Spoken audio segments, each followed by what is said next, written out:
Right, this is a quick walk around video, and this is for a Honda CR-V 2.2 EX diesel, and this is an automatic version. Car's covered just 37,000 miles, finished in white as you can see here. Absolutely fantastic looking car. Worth pointing out that the roof bars on top don't come with the car. This is a car I've been using myself, and they're my roof bars and will be coming off the vehicle very shortly. The car's in absolutely superb condition, it really is. It's a lovely car, all the lights and lenses there completely intact. Just to show the bumper corners, very clean and tidy. Bonds of the car, hardly a stone chip of any note on there.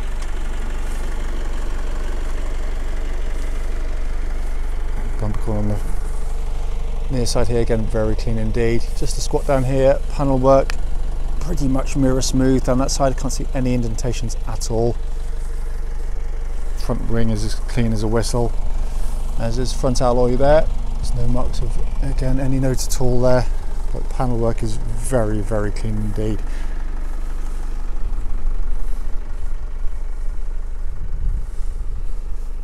Rear alloy, again, absolutely unmarked. Rear bumper corner again, completely clean. And just to go down, squat down again just to show you just how clean and crisp that side of the car is. And then come around the back of the vehicle, again all very clean and tidy.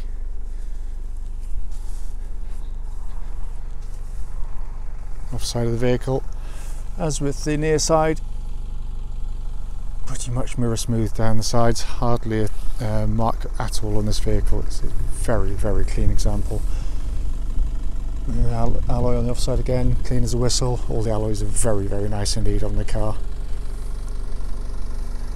Apologise for the light tonight. It's trying to get as many of these videos done as I can. Sometimes you've just got to pick your moments in the day.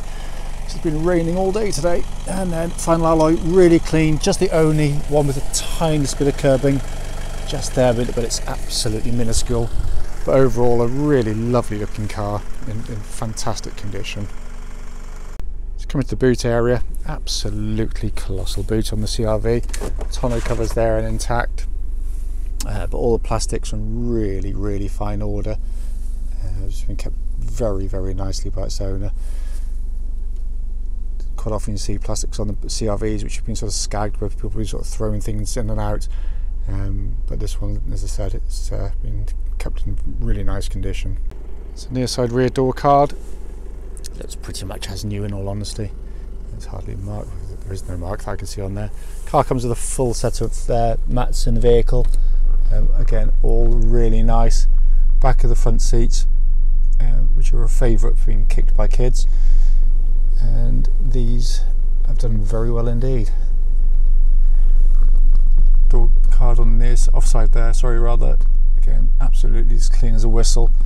And the rear seats are in beautiful condition, full black leather interior of course on the car. Worth pointing out that these rear seats, if you don't already know, just down underneath here there's a little bar there. If you just pull that up, the seats can come forward another sort of 6 or 7 inches to increase the boot space if you don't need as much rear leg room. And these little tabs on the back, you can adjust the angles of those seats as well. And it's a really cleverly thought out interior by Honda. Let's come to the front now. Driver's door card again, really nice indeed. As you can see there, full original tailored Honda floor mats, all good and intact.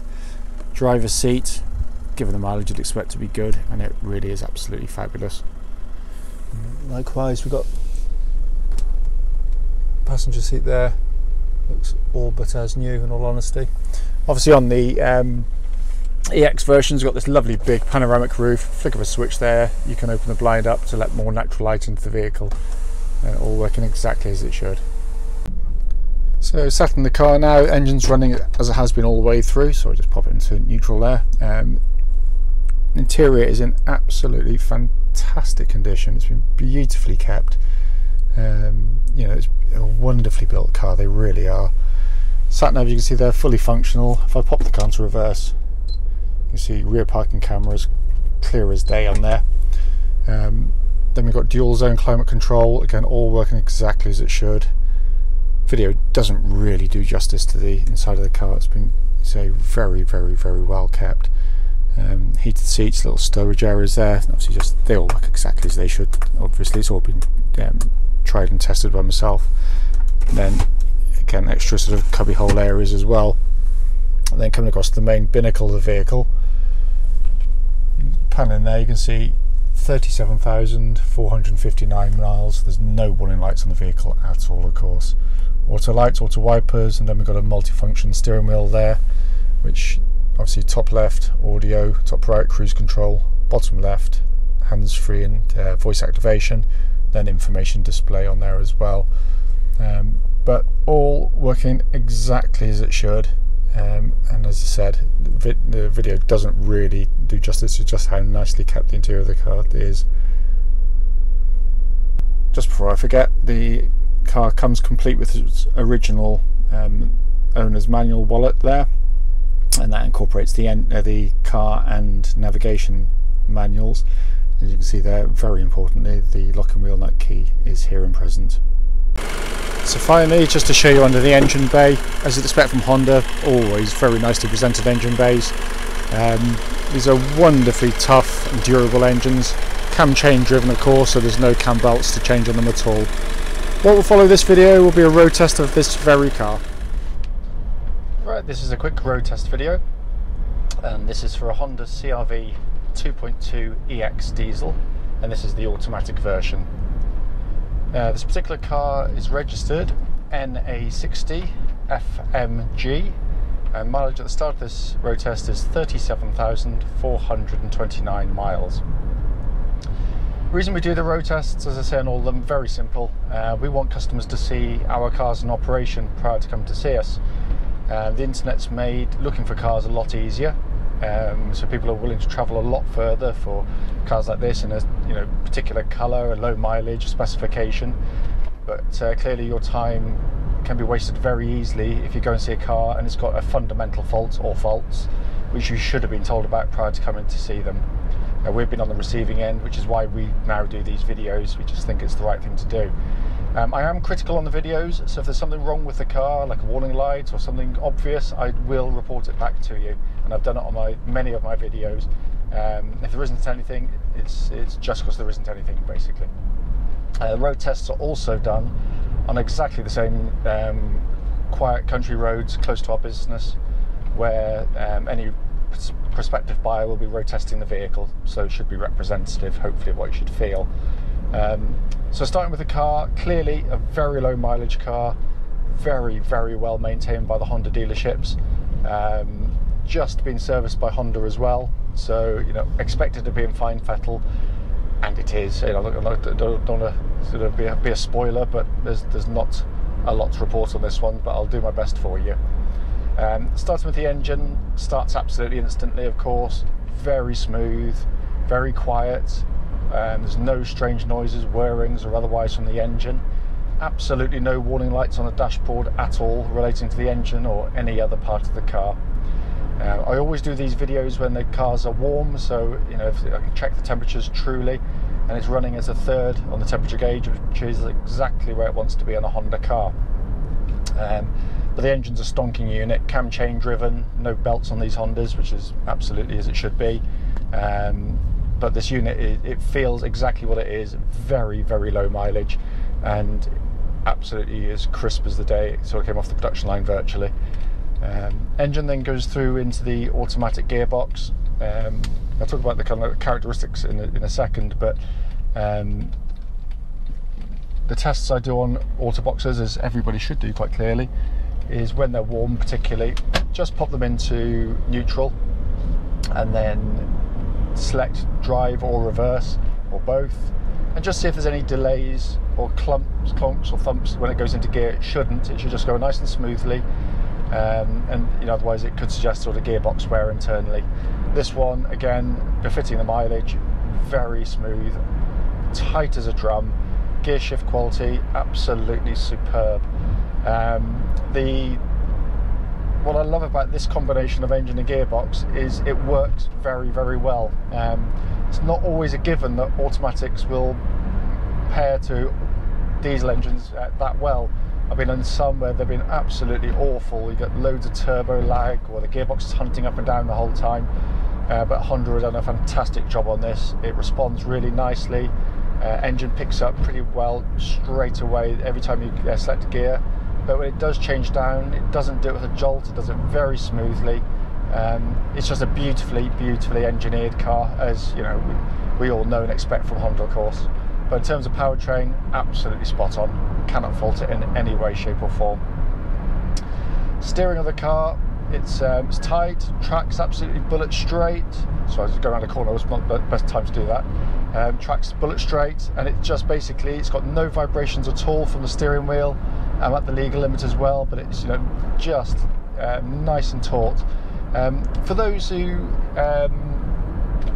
just so you know, on most modern cars, in fact virtually all modern cars, when it comes to tracking, you know, sometimes you get people drive cars and say that it's pulling to the left. A car should always slightly drift across, as this one is doing now, to the left, but it should be a slow movement across.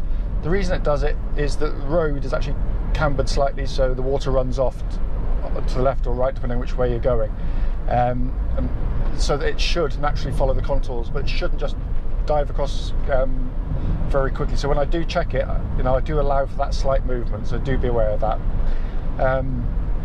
But the steering and the suspension all again feel absolutely as tight as a drum. Things I'm looking for on the suspension in particular, even on low mileage cars, you know, because they've been driven around towns and sort of over potholed roads, you know, they can become worn more quickly. But what you tend to hear is sort of thumps and clonks underneath, which is usually just things like anti-roll bar links or little rubber bushes.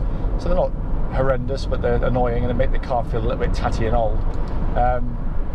This one, I can't detect anywhere in the steering or the suspension of the car at all.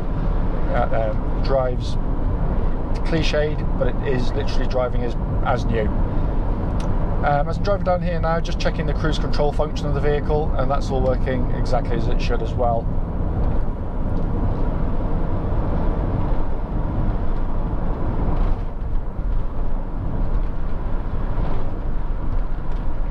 Brakes on the car, just waiting to get to this junction and give them a nice sharp jab. Yeah, they've got a lovely, nice brake pedal. It's solid. There's no pulsing or vibration coming back through the brake pedal at all.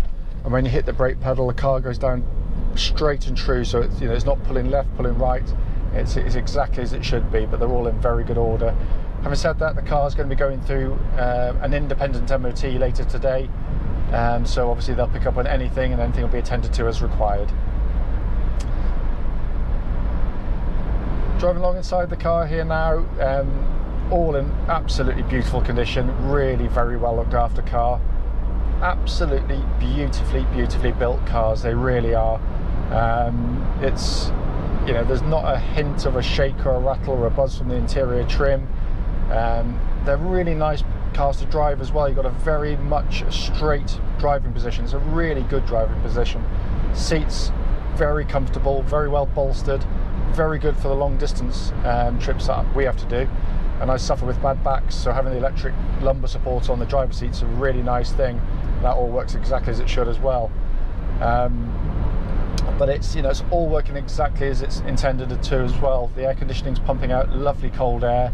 And you obviously on these models you've got side to side with dual zone, different temperatures side to side if you want to. But every function's working exactly as it's intended to. Dashboard of the car, classic Honda affair, nice big symmetrical dials, dead easy and simple and easy to read. All the pixelation on all the readouts, absolutely spot on. Not that the Hondas really get afflicted by that, but that's by the by. Obviously we've got auto lights, auto wipers, again they're all working perfectly. Windscreen wiper blades are really good. It gives a mark of the chap that owned the car previously. He actually keeps spare wiper blades in the back. It's been meticulously maintained, this car. I mean, I've got to be honest with you, you can always tell a good owner just by sort of the first impressions, and this one's a really lovely car.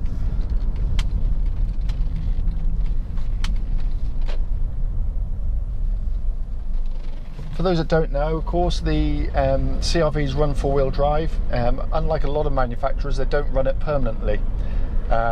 The reason they don't do that is they worked out very quickly many years ago, because they were one of the first people to do this types of car, that most people wouldn't be driving in four-wheel drive, or would be driving four-wheel drive very, very rarely indeed. So why bother having four-wheel drive running, which is, you know, eating your tyres up, putting a load of mechanical wear on certain components, you know, notably tyres and fuel and everything else. So this runs in two-wheel drive, front-wheel drive, the most efficient way to run a, you know, standard family car. Only as and when it needs to engage the four-wheel drive, it'll do it for you. It does it absolutely automatically. So, as I tend to do, I use car for towing caravan infrequently, but now and again. If you're going across a kind of a muddy field with a heavy caravan, your front wheel starts to spin. It's just like someone giving you a shove in the back. The four-wheel drive engages, and as soon as you've pulled away, it just disengages straight away. You don't even feel it. It's an incredibly clever system, and unbelievably reliable as well. They, you know, we've sold literally thousands of these cars. We've never ever had an issue with the four-wheel drive system on Honda CR-V. You know, they really are a very, very well engineered car indeed.